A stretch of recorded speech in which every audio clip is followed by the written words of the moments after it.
실제로 베타아밀로이드가 생성되고 축적되기 시작하는 나이는 40대부터라고 얘기를 해요. 그러니까 치매가 나타나기 보통 20년 전부터 이미 베타아밀로이드 축적은 시작된 경우들이 많이 있습니다. 혈액 검사를 통해서 베타아밀로이드의 양을 측정할 수가 있게 되는데요. 이 양이 어느 정도 이상 되면 치매 위험성이 높아지기 때문에 미리 조심을 하라고 말씀을 하는 그런 검사가 가능해졌습니다. 문제는 베타아밀로이드가 많다고 이야기를 들으셔도 없앨 수 있는 방법이 없다는 얘기를 같이 들으시는 경우가 많은데요.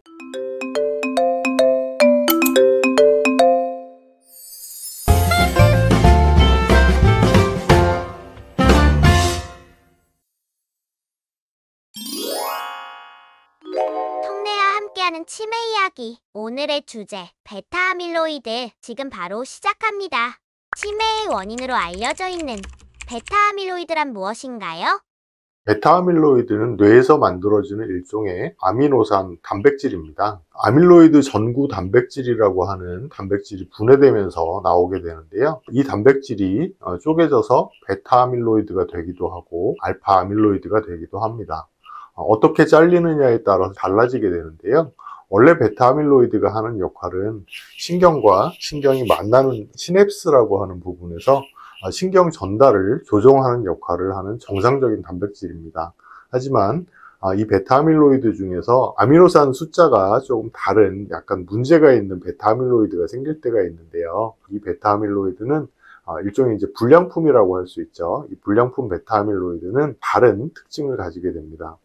원래는 이것이 이제 물에 잘 녹는 성질을 가지고 있기 때문에 필요가 없을 때에는 뇌에서 씻겨나갈 수가 있는데요. 베타아밀로이드가 문제를 일으키게 됐을 때는 물에 잘 녹지 않아서 씻겨나가지 않는 특징을 가지게 되고요. 두 번째로는 서로 잘 뭉치는 특징이 만들어지게 됩니다. 이렇게 해서 올리고모화라고 하는 덩어리를 만들게 되는데요. 이것이 더 많이 뭉치게 되면 뇌의 조직을 관찰했을 때 노인반이라고 부르는 검은색 반점을 만들게 됩니다. 이것이 이제 베타아밀로이드 플레이크고요.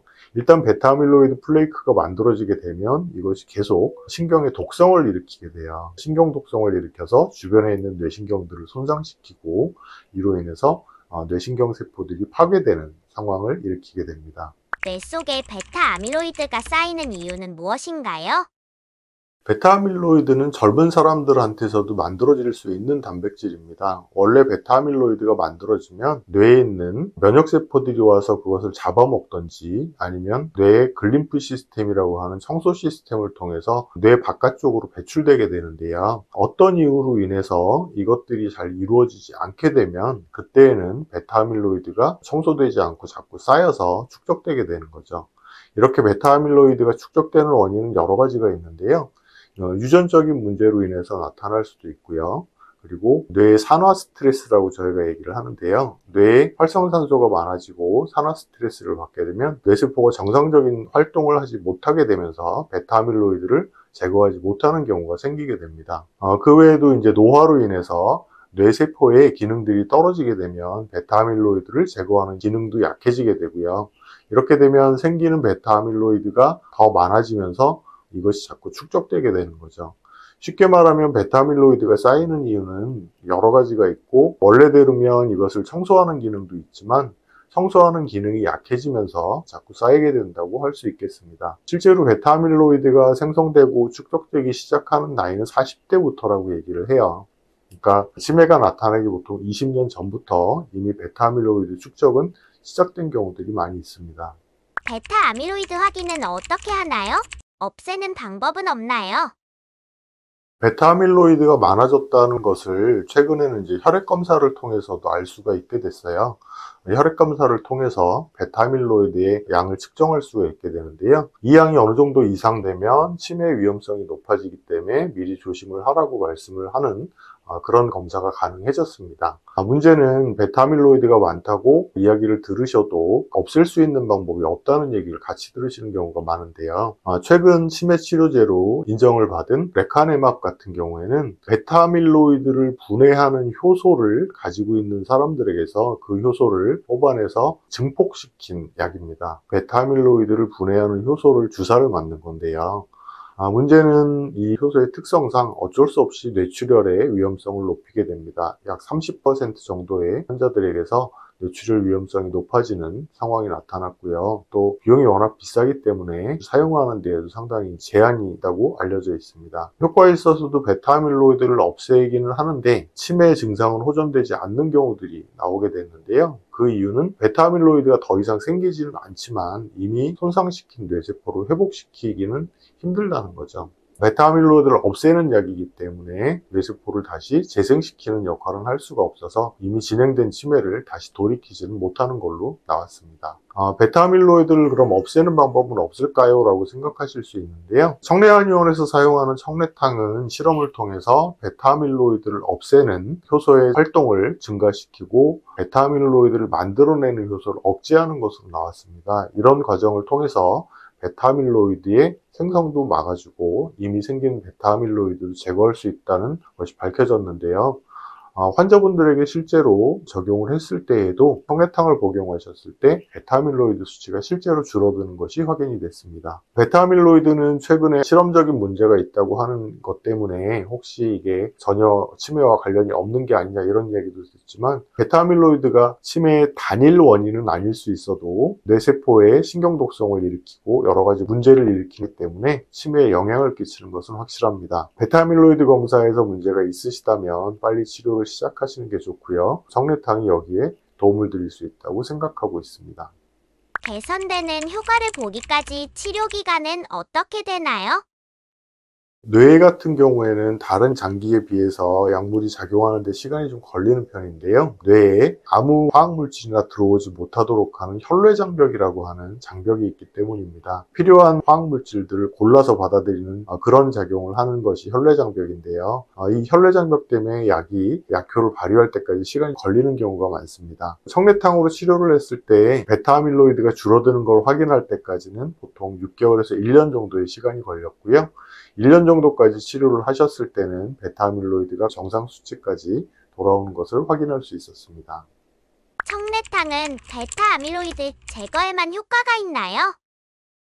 청래탕이 가지는 효과는 레카네맙처럼 단순하게 베타아밀로이드만 없애주는 효과는 아닌데요. 현재까지 문제가 되는 치매의 원인은 여러 가지가 있습니다. 첫 번째로는 말씀드린 베타아밀로이드고요. 두 번째는 다른 이상 단백질인 타우 단백질입니다.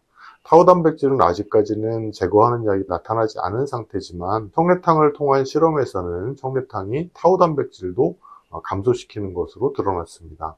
그리고 세 번째 문제는 뇌의 산화 스트레스라고 하는 문제인데요. 활성산소라고 하는 물질 때문에 뇌세포들이 산화 스트레스를 받게 되면 이때부터 베타아밀로이드 생성도 늘어나고 타우 단백질의 생성도 생긴다는 연구 결과가 계속 나오고 있습니다. 그래서 가장 근본적인 문제는 뇌의 산화 스트레스라고 알려져 있는데요. 청래탕은 강력한 항산화 작용을 가지고 있기 때문에 산화 스트레스를 줄여주는 역할을 할 수 있습니다. 기존의 레카네맙과 청래탕의 차이를 살펴본다면 청래탕은 베타아밀로이드의 제거와 함께 타우 단백질도 제거하고 뇌의 산화 스트레스도 줄여주는 효과가 있어서 좀 더 다각적으로 치매를 치료할 수 있다고 생각하실 수 있어요. 그리고 이런 효과가 나는 것은 양약과 다르게 한약들이 여러 가지 약들이 모여있는 형태이기 때문에 가능하다고 생각하고 있습니다. 치매가 아닌 다른 퇴행성 질환에도 효과가 있나요? 청래탕은 기본적으로 몸을 보강하는 보약 계통의 약입니다. 치매라든지 파킨슨병 같은 질환들은 퇴행성 뇌질환이라고 저희가 얘기를 하는데요. 퇴행성이라는 것은 나이를 먹어서 노화 때문에 조금씩 조직이 약해지는 것을 말합니다. 그래서 치료에는 어쩔 수 없이 조직을 보강해주는 보약이라고 하는 개념의 약들이 많이 들어가게 되는데요. 청래탕도 굉장히 강력한 보약으로 만들어져 있는 약이기 때문에 전반적인 건강 기능도 개선시킬 수가 있고요. 앞에서 말씀드린 것처럼 뇌의 산화 스트레스를 줄일 수 있기 때문에 파킨슨병에도 상당히 도움이 될 수 있습니다. 파킨슨병 역시 뇌의 산화 스트레스로 인해서 도파민이라고 하는 물질을 만들어내는 뇌세포들이 줄어들면서 나타나는 것인데요. 산화 스트레스가 줄어들면 도파민을 만들어내는 세포들이 손상되는 것을 막아줄 수 있고요. 도파민의 생성에 대해서도 도움을 줄 수 있기 때문에 치매뿐만 아니라 파킨슨병에도 일정한 효과를 보이는 것으로 생각할 수 있습니다. 부작용은 없나요? 간에 무리를 주지는 않을까요? 한약에 대해서 부작용으로 제일 많이 걱정하시는 게 간 수치가 올라가지 않나요? 라고 하는 건데요. 청래탕 같은 경우엔 처음에 아예 그 부분을 생각해서 간독성 검사를 실시를 했습니다. 간독성 검사에서 간이 오히려 좋아지시는 걸로 나왔는데요. 어떤 약이나 마찬가지지만 간에 좋은 약도 있을 수 있고 간에 안 좋은 약도 있을 수 있습니다. 모든 한약이 간에 부담이 갈 수 있는 건 아니고요. 실제로 간을 고치는 약들도 한약 중에서도 존재를 하니까요. 그리고 한약을 만들 때 여러 가지 약재가 들어가는 원리 중에 하나가 서로의 부작용을 커버해주는 형태의 배합이 이루어지게 되거든요. 그런 특징 때문에 한약에서는 거의 부작용은 나타나지 않는다고 생각하실 수 있고요. 청래탕의 경우에도 현재까지 부작용은 나타나지 않고 있습니다. 우울증이나 다른 정신적 질환 증상에도 효과가 있을까요?